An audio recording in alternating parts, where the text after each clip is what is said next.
CBS Radio Mystery Theater presents...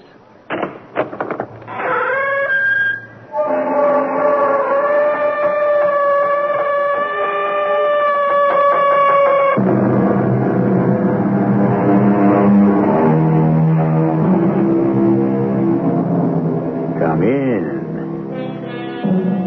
Welcome. I'm E.G. Marshall. There are, the philosopher said, 1,000 who hack at the branches of evil to one who strikes at the root. The roots and the branches of evil. They form a species of vegetation that can flourish everywhere, in all kinds of climate, in all types of terrain. Unlike most growing things, they don't need very much.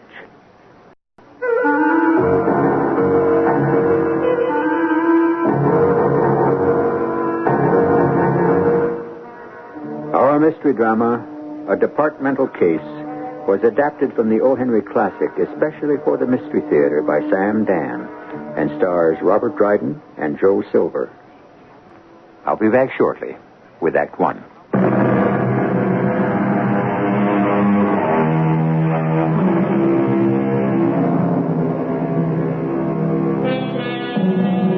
An author begins a story, carries it to a crisis, drives it to a climax, then moves it to an ending.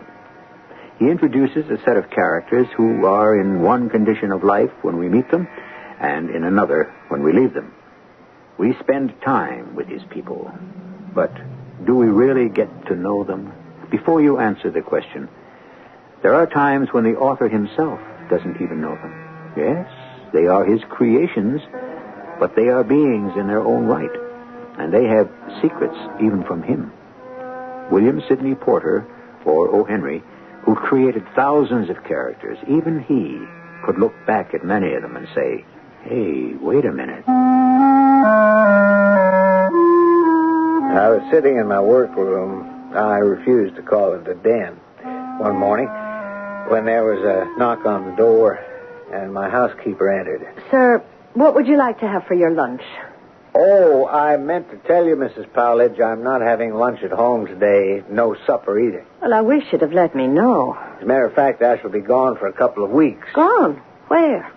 To Austin, Texas. Well, now, why would any person in their right mind wish to go to Austin, Texas? Mrs. Powledge, I just read this article in this morning's paper. Just a little paragraph from the wire service. Listen. Benton Sharp meets his match. Notorious desperado shot to death in Gold Front Saloon by Luke Standifer in a magnificent exhibition of quick draw and shoot. So? Evidently, they didn't print the rest of it here in the New York papers. Well, I don't understand. One hoodlum shoots another in a Texas saloon. What's all the fuss? Fuss? I know Luke Standifer. He must be every bit of 65. He could even be 70. What was he doing in a saloon? A man that age? Probably ogling the dance hall girls. Can you imagine a man close to 70 in a showdown shootout? Well, I have to ask him how it happened. And that's why you're going to Austin, Texas?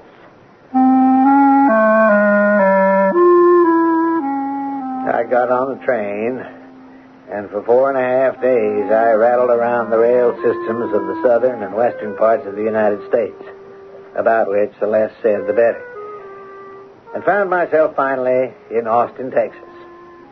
I knew Luke Standifer had a job working for the state. Now, that sign on the door, Luke, is that to be believed? Yes, sirree. Standifer, Commissioner of Insurance, Statistics, and History. Rewarded at last for a lifetime of clean living and faithful service to the Democratic Party. Yeah, but what are your duties, Luke? Well, statistics is keeping tabs on all the cotton, corn, pigs, peanuts. Even the history. Some old lady claims she secured old Sam Houston's pocket handkerchief, and I give her papers to fill out to request the legislative branch to buy it. But the work is mostly insurance. Insurance? Riding herd on the foreign insurance companies that do business down here. Foreign insurance companies? Mostly from the state of Connecticut. Gotta rap 'em across the knuckles now and then. But, Billy, what brings you down here from the wicked city of New York? You bring me here, Luke. I clipped this item from the paper. Oh. I see you still have that lightning draw. I reckon I have. I know you swore you'd never wear a 44 again, Luke. Never take another human life. That's right. So what made you do it? You want to talk about it? Well, it had to be done, I guess. There was no other way. Benton Sharp, he's a murderer, a bully. One of the worst so-called human beings who roam the earth. Well, that's true, I guess. Well, how did it happen? How did it happen? Well, I was sitting here at my desk. I was aware of someone had come into the office. She was a faded woman, obviously a member of the numerous Sisterhood of the Unhappy. Dressed in black, all in black. Age? Well, her face had the shape of 20, and the lines of 40. I'd say she grew old very fast. I looked at her, and I almost wanted to cry. Are you the governor, sir? No, ma'am, I'm not the governor. I have the honor to be the Commissioner of History, Statistics, and Insurance. Is there anything I can do for you? Well, I don't know. I have run away from my husband. Oh, well... I had to. I had to. He would have killed me. Killed you? I shouldn't be saying this, but I'm just so frightened. I can't help myself. He's become a brute. He's a bully, a coward. He doesn't support me. I have a job, and he whips me if I don't give him every cent I make, and then he gets drunk and beats me anyway. Well, he can't get away with that. I'll tell you what. I'll direct you to the state's attorney, and you can swear out a complaint against him. No, that would only make it worse. I've tried that. I'll tell you what I was thinking. I thought the state might be willing to... Oh, I'm so ashamed to say this. Oh, no, you just go right ahead, my dear. I was thinking the state might give me some relief. Well, I don't rightly know. I heard of such things. You have? Yes, the state will give money to help the families of the old settlers, and if I could get some, I could leave my husband and go somewhere. Well, it seems to me I did hear we had such a statute. That was for the men who fought for independence. My father did that. He was one of the first pioneers. He was entitled to a reward, but he wouldn't take it, and I need it. Oh. Well, what's your father's name? Amos Colvin, sir. Amos... Colvin? Did you say Colvin? Yes, sir. You're Amos Colvin's daughter? Yes, sir. Amos? Well, ma'am, Amos and me were thicker than two horse thieves for almost 10 years. Why, you're Amos Colvin's daughter. Oh, we fought Kioways, drove cattle, rangered side by side all over the state of Texas. I remember seeing you once before, that same blonde hair. You were riding a little yellow pony. His name was Sam. Yeah, we stopped off at your home for a bit of grub while we was trailing them Mexican cattle thieves through Carnes and beef. Oh, great tarantulas. You're Amos Colvin's little daughter. Well, did you ever? Did you ever hear your daddy mention Luke Standifer? Maybe once or twice? Well, I don't remember hearing him talk about much else. Every day another story about what you and he had done. Well, now, who was the infernal rat that... beg your pardon, ma'am. I mean, the gentleman you married. Benton Sharp. Benton Sharp? Oh, no. Not Benton Sharp. The little tow-headed girl on the pony. Daughter of my best friend has grown up and married the worst killer in the Southwest. But I didn't know it. He was so gentle and loving at first. Oh, ma'am, you may be his wife, but you don't know the worst of it. He goads men into drawing on him for the sheer pleasure of killing them. I know everything about him. But he wasn't that way at first. I mean, he was so handsome and so wonderful. I just fell in love with him. He was so good to me for a whole year. He even insured his life for $5,000 in case anything happened to him. No woman could ask for a nicer, sweeter husband. And then one day he just turned. He became a beast. He'd done everything but kill me. Now, you just rest easy. The state of Texas shall not forget what it owes Amos Colvin's daughter. You leave everything to me. Can you help me? Can you really help me? Because if you can't, this is my last hope. Ma'am, I'm going to step into the next office. When I come back, I'm going to have a check made out to Amos Colvin's daughter. Jim, I want to see you. Why do you want to see me, Luke? Because you just happen to be the treasurer of the state of Texas, and I want some money. Well, for what purpose? Now, how much you got on hand? Last time I looked, it was $1 million. Well, I don't need that much. How much do you need? You heard of Amos Colvin? Yeah, knew him well. One of the first settlers in the Southwest. Well, his daughter is sitting in my office. She's penniless. She's married to Benton Sharp, a coyote and a murderer. Well, I know who Benton Sharp is. He reduced her to want and broke her heart. How could she marry Benton Sharp? Well, that is neither here nor there. Her father built this state, and it's the state's turn to help his child. A couple of $1,000 to make her a new life for herself. Now, you just hand it over, Jim, and we'll fix up the red tape business afterwards. Now, Luke... Luke, what? And how can I give you $2,000? Well, write out a check. Well, you know I can't pay out a cent from the Treasury without a warrant from the comptroller. Now, I can't disperse $1 without a voucher to show for it. Well, I'll give you a voucher. What am I, just a knot on a mesquite stub, or do I have a legitimate department here? Can't my office stand for it? Charge it up to insurance. Well, I'd like to help, Luke, but... But nothing.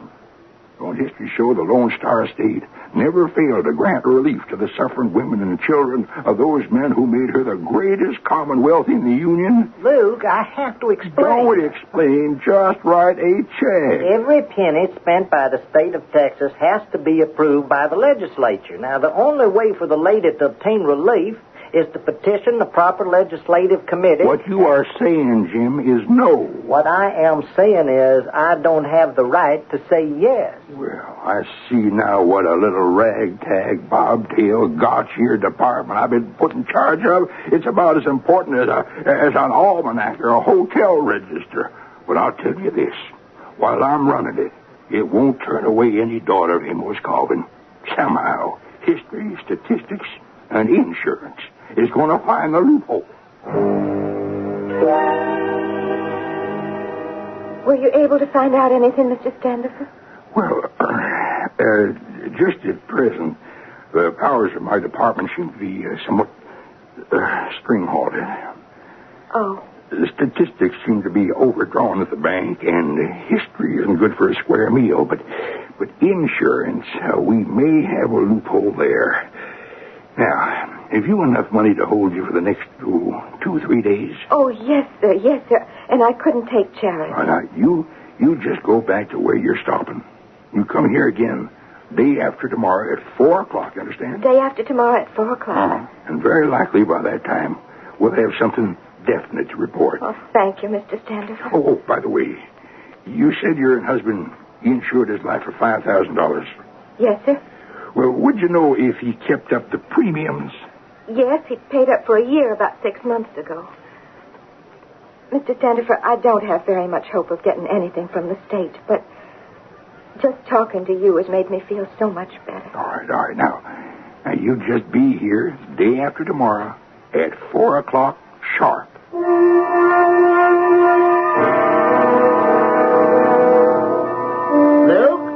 Oh, howdy, Jim. I come out here as soon as I got your message. I appreciate it. Luke, you're wearing that special shoulder holster. You got 44 revolver in it. Well, that's what a holster's for, to carry a gun, ain't it? Is that the short barrel 44? Sure is. The short barrel comes out of holster faster on the draw. Draw? What are you talking about? Oh, nothing. Now, don't you say that to me, Luke. Now, what you want me to come out here for, huh? To watch me. To watch you what? See that bottle sitting on that rock? Uh-huh. Well, I want you to watch me draw and shoot. Like this. Luke, what was that for? Jim, am I as fast as ever? What's the point? Just answer me, Jim. Never mind anything else. Am I as fast as ever? You look as fast. Well, are you sure, Jim? Are you sure? I think so. Well, I guess I'll have to try the real way to find out. What do you mean, the real way to find out, Luke? The real way to find out what? The real way to find out about anything is when you do it for real. And the real way to find out if you can draw and shoot at 65 the way you could when you were 25 or 35 is to draw and shoot at someone, while that someone is drawing and shooting at you. We're going to find out how all the drawing and shooting ends up in just a few minutes in Act 2.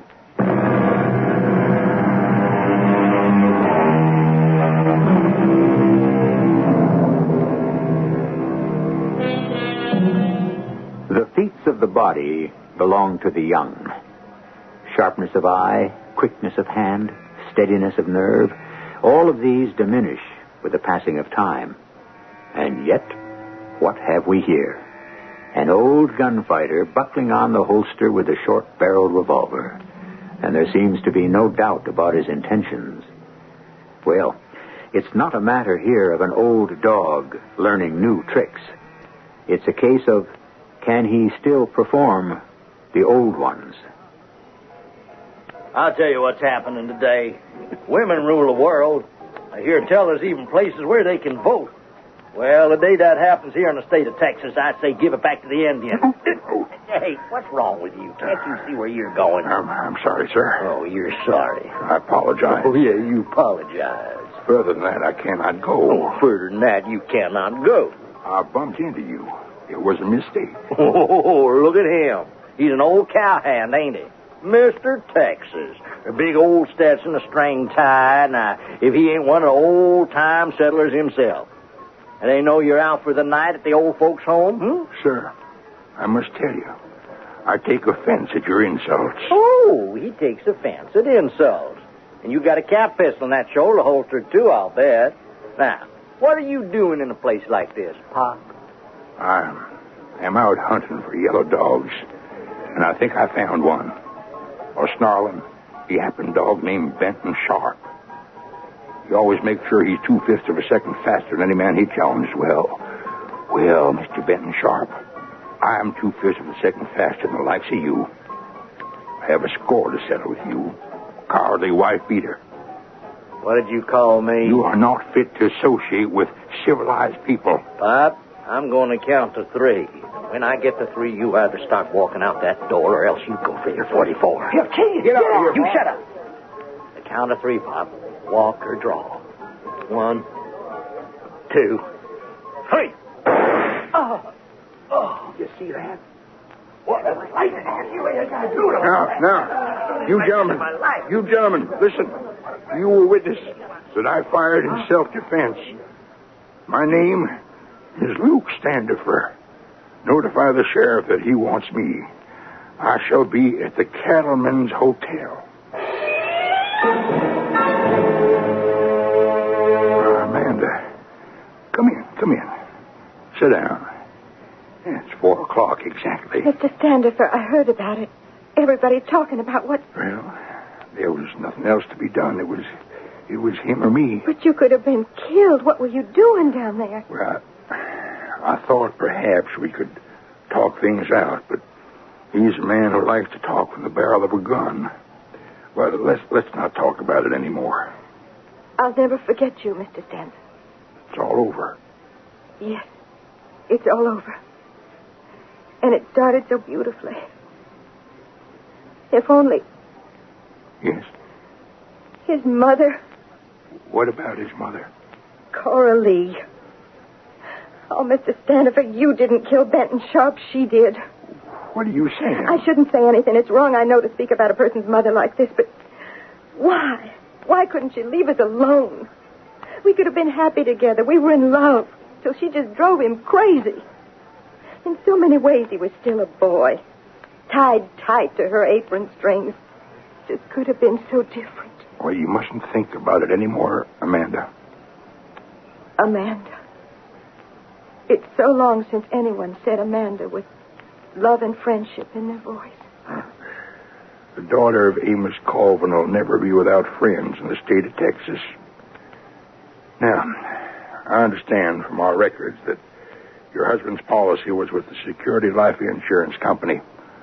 They pay all losses within a week. But I spoke to them personally. As commissioner, you know. They said they'd do better. They have. Here's a check for $5,000 right now. Oh, Mr. Standifer, I am so grateful. Well, it was a hard case, yours. A lot of red tape. History misfired. Statistics failed. But we come out real strong on insurance.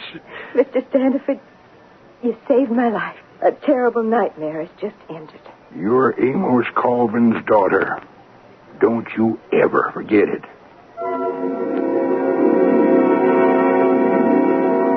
And that's the story, Luke? Yeah, Billy. Well, that's the story. You took an awful chance. Oh, I had no choice. It's just that... Just what? Well, I feel bad. Well, that's to be expected.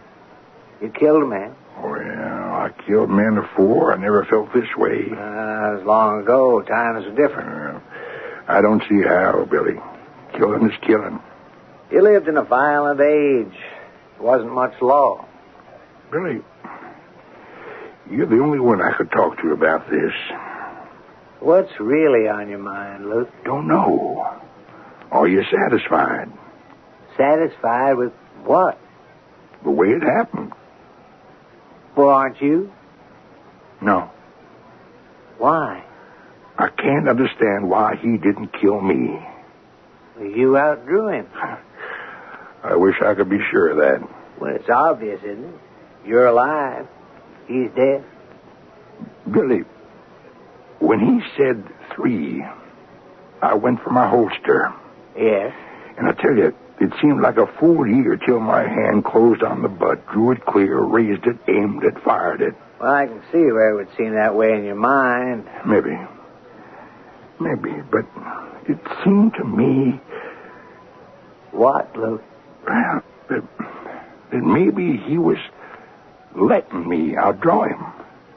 Well, how can you say that? What was it really so? Did I suddenly see something in his eyes? You mean you had time to look in his eyes? Oh, yeah. It ain't more than a second and a half till you draw on fire, but it seems like an eternity. And sometimes when you look into the other fellow's eyes, you can see the whole world in there. What do you think you saw in Benton Sharp's? I don't know. I don't know how to describe it, but could have been... Oh, a look of pain. Pain? Yeah. Could have been. I don't know. Billy, what's wrong with me? Well, like I said, you just killed a man. And you're no longer a ranger or a cowpuncher living on action and excitement. You're older, more settled. You lead a thoughtful, quiet life. But you shot and killed in self-defense. Well, that's true. But I provoked him into fighting me.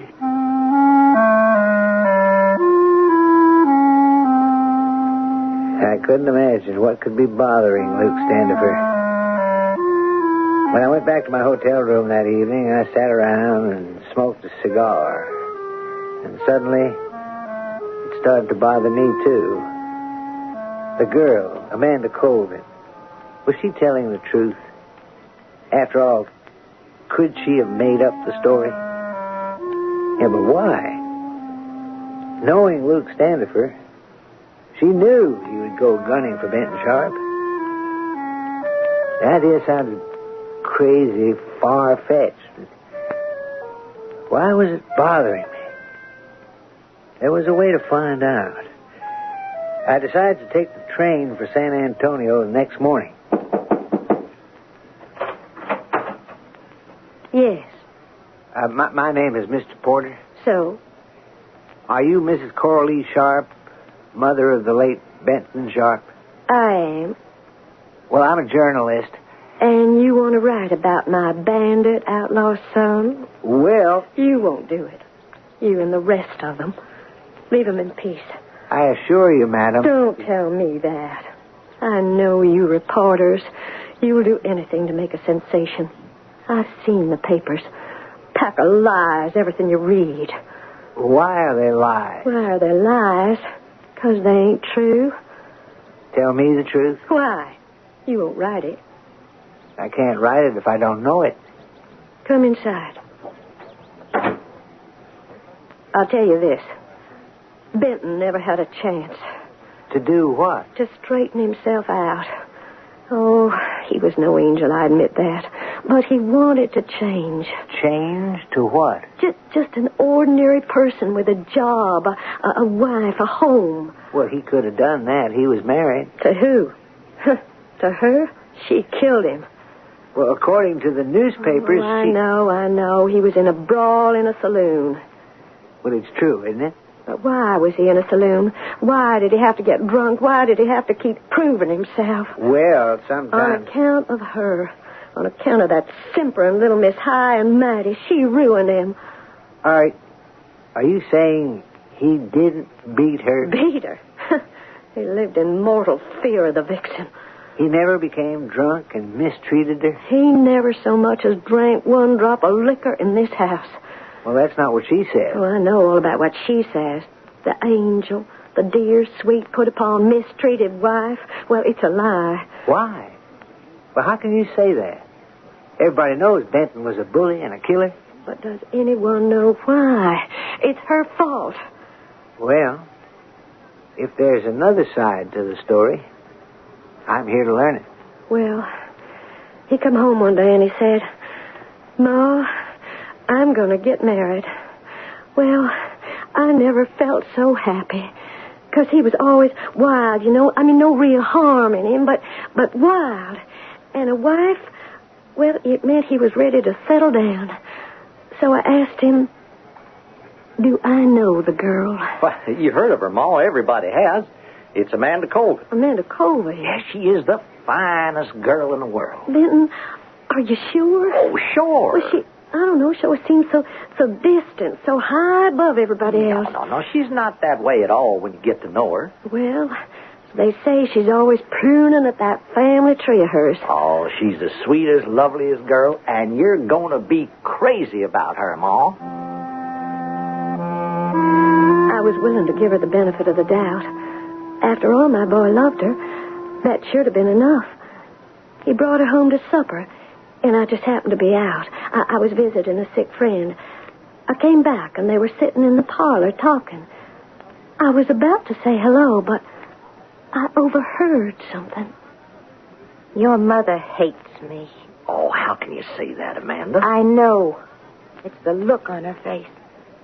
She's not giving you up to any other woman. Oh, but Ma loves you. How do you know? Now, Amanda... Every time you spoke to your ma about a girl, didn't she find fault? Oh, yes. And when you told her about us, didn't she find fault with me? Well, it don't make you it... see? She does hate me. Oh, Amanda. Well, it's her or me. You'll have to choose between us.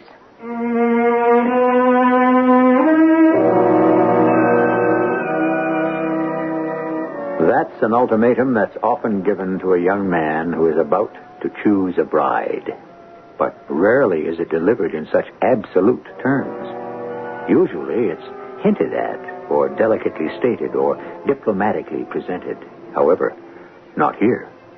On this show, we tell it the way it is. And just how is it? Wait for the third act.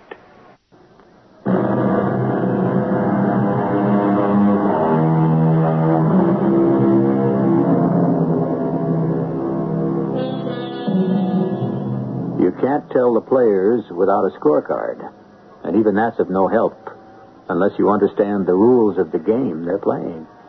O. Henry is listening to a story being told to him by a very old friend, a veteran gunslinger, who is having some very serious doubts about the particular game he seems to be playing. Luke, some girls do feel that way about their prospective mothers-in-law. I know. It's not really what they say. It's what they mean. Amanda might have sensed a certain hostility. Some mothers feel very possessive toward their sons. Yeah, I understand that, too. My only point is, Mrs. Sharp could have hated Amanda, and that might have occasioned some bad blood. Maybe, but I better not think about it anymore. I was trying to fit all the pieces together. What Luke had told me, and now what Corey Sharp, Benton's mother, was telling me. Maybe I'd see through the puzzle and arrive at the truth. In my mind, I'd listened to one and then to the other. Oh, I admit Benton was wild, and he did ride with a pretty fast bunch. Maybe they did edge the law a bit. There might have been a little cattle rustling. Well, he did kill men. Yes, in self-defense. Deliberately. For no reason, in many cases. It was her fault. You keep saying that. He took a job in Sanderson's general store. Pay wasn't much, but it was honest, decent work. Sanderson promised him a raise. He was content. He'd given up all his ne'er-do-well cronies, but, well... Yeah? She wasn't satisfied. How do you know? We all lived under this roof. It's a small house. You can't help overhearing. There's a dance over at the hotel tonight, Benton. We can't go. Why not? Well, I promised Mr. Sanderson I'd do the books. You mean you take Mr. Sanderson's books home and do them here at night? Well... Does he pay you extra? Well, Mom, it's part of the job. The job? What job? You call that a job? It's slavery. That's what it is. Amanda, you don't understand. I only understand there's been no fun, no excitement, nothing at all since I married you, and no money either. Well, I never said I was rich. You always had plenty of money to spend. Well, I know. Well, what happened to the money? Where did it go? It didn't go anywhere. I just don't get to make that kind of money anymore. Why not? Why not? Because it's not the right way. Oh, the right way is to do without, go without, do nothing, be nobody. Is that it? Now, Amanda, I have a good job. Oh, yes. Yeah, now, Ma says Mr. Sanderson's thinking of offering me a partnership. Your Ma. She wants her darling boy to work just down the street so he can come home for his lunch every day. Amanda. And she wants him stuck in a $10 a week position so he can't afford his own place and has to live with his mama, even though he's a married man. That is enough, Amanda. Benton Sharp, the fast gun, the fast rider, the fast lover. That's what they used to say about you. That's why I married you. For excitement. Why, you're nothing but a dry goods clerk. Nothing but a mama's boy dry goods clerk. Don't you talk like that to me. Oh, my. Well, you're brave enough to hit your wife. Well, I guess that's the best you can do these days. That's how it'd go. Day and night. And finally he started to do something he'd never done before. Drink. You mean he never drank before? Oh, a drink or two now and then. But he started drinking seriously. Staying out late in saloons. And that's when you get into trouble. There was a fellow named Denny. Well, Denny and Benton had ridden together many times. Well, they were in the saloon one night, and Denny started to make fun of Benton. Well, look at who's here. Hello, Denny. Hey, bartender. I thought this place don't allow ribbon clerk. Oh, cut it out, Denny. How you like clerking in the store? I said cut it out. Oh, you never had a chance. They used to say you was tied to your mama's apron strings, but now you got a wife's apron in your lassoed, too. Will you come on now, cut it out. You won't make me. Oh, I see you don't have a holster. Did Mommy and Wifey take away the gun? For the last time, Denny, cut it out. Say, you don't like it. Maybe you better go home, huh? You gotta get up early and clerk in the store. Where are you going wearing that revolver? Mama, get out of my way. What is all the noise doing down here? You're his wife. Stop him. Stop him from what? You're the woman of the house. You stop him. This is no time for you and me to argue, Amanda. He is out to kill a man or get killed himself. You keep out of it, the both of you. No one can say what Denny said to me tonight and live. What did he say? Does it matter? Yes, it matters. I was brought up in a house where honor was held above all. My father never took an insult in his life. I'll be back. No, wait.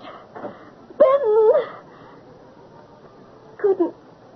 Can't you stop him? Stop him? Why? Maybe you don't want a man, but I do. Denny?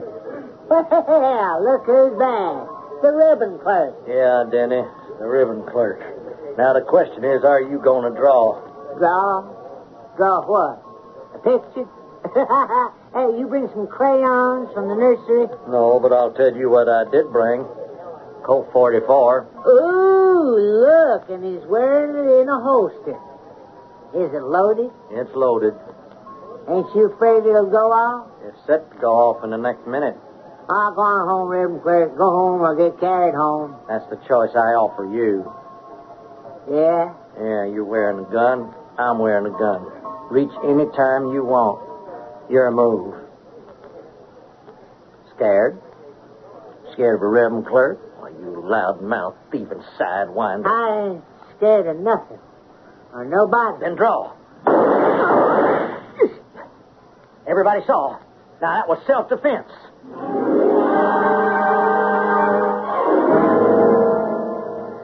That was the beginning. The whole town talked of nothing else except how he'd done it. Calm. Cool. He became a celebrity. And finally, old man Sanderson had to let him go. Besides, he was really drinking now. Was he robbing also? Oh, he may have been in a couple of hold-ups. But he never really kept much of the money. He'd gamble it away in saloons or drink it up. How did you live? Well, Amanda took the job in Sanderson's for a while. I don't understand. What did she want? She wanted a man who was glamorous like her father. Well, Benton was glamorous, in a way. Except Benton couldn't carry it off. You see that man, Denny? He was right. He was right. At heart, Benton really was a ribbon clerk. Nature gave him a keen eye and a quick hand, but he really couldn't live with it, and so he became more and more miserable. The sheriff was here today. Yeah? He wanted to ask you some questions. About what? The bank robbery. Well, I know about a bank robbery. They say $25,000 is missing. That so? What did you do with it? I don't know the first thing about it. I want my share. What are you talking about? There's another woman. You're giving the money to her. You're crazy. Where is the money? Oh, Amanda, please. Take your hands off me. Amanda. Don't touch me. Amanda, but I love Then you. give me the money. Amanda, let's go away from here. Huh? Where? Anywhere. Back east. Why? So we can start a new life. I'll get a job. And make what? $15 a week as a clerk? Well, I can't live that kind of life. I'm not used to it. Oh, why couldn't you be a man like my father? I thought you were a man like my father. He took what he wanted. He came in here and took this country. He killed for it. He killed Mexicans, Indians, anybody, everybody. He took by force. His name was Amos Colvin. He was no ribbon clerk. Oh, please, Amanda. All I want is you. You want me? You have to deserve me. I'll do anything. Then give me the money. But... Oh, what's the use? And that's how it went. You couldn't talk to him. She was like a disease that drove him wild, made him into a crazy, ruthless killer. All day he boiled and stewed. At night he was ready to bust. He'd walk into a saloon and take out all his anger on anyone who just happened along, for any reason, for no reason. And then suddenly, something seemed to come over her. We were sitting at the table. She was reading the paper. She sounded very thoughtful. Luke Standifer. Who? Oh, nothing. Who's Luke Standifer? Just an old ranger pal of my father's. He's been appointed to a big government job. It has something to do with insurance. There was something in the way she said that word, insurance. At the time, I didn't know what she meant. Looking back on it, it's clear now. Oh, it's clear. That night, she said to Benton, How much insurance do you have? Insurance? Why would I have insurance? Well, because you say you love me. Well, I do. Well, suppose something happens to you. What's to become of me? Never thought of that. Why don't you get yourself some insurance? I will. And in case anything ever happens to me, you'll be a rich widow. Well, I gave you all the facts. You heard from all the principals. Who's right and who's wrong? Did she deliberately set him up for murder? Well, old Luke Standifer, who seemed to have some original doubts, finally resolved them completely. I spoke to him just before I left for New York. What bothered me was, because I couldn't believe I could outdraw a man half my age. But you know that look in his eye?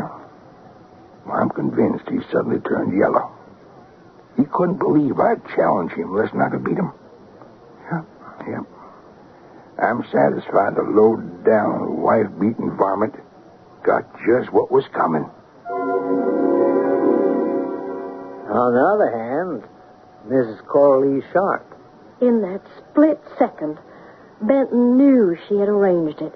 She had set it up to kill him. And because he was so crazy in love with her, he just let himself be killed. Because that was what she wanted. What do I think? I don't know. They may be my characters, but they have souls of their own. I wish I knew.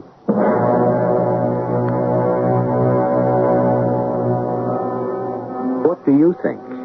Once again, we have a tale for all seasons and all reasons. But this is typical of O. Henry. He leaves it all there on the page, and you can take it as you like it, which is the way all good storytellers do it. Shakespeare even used it as a title. I shall be back shortly.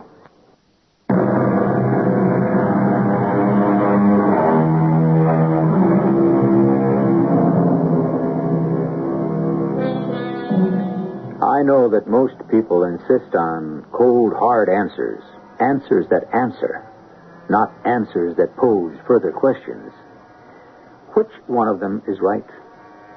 Could it be both are? Consider. If Amanda saw him as a mama's boy, didn't she also demonstrate that she was a daddy's girl? The fact is, two people like that are hardly good candidates for a marriage, especially to each other. Our cast included Robert Dryden, Joe Silver, Terry Keane, Carol Teitel, and Earl Hammond. The entire production was under the direction of Hyman Brown.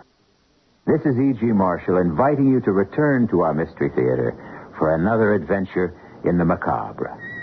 Until next time, pleasant dreams.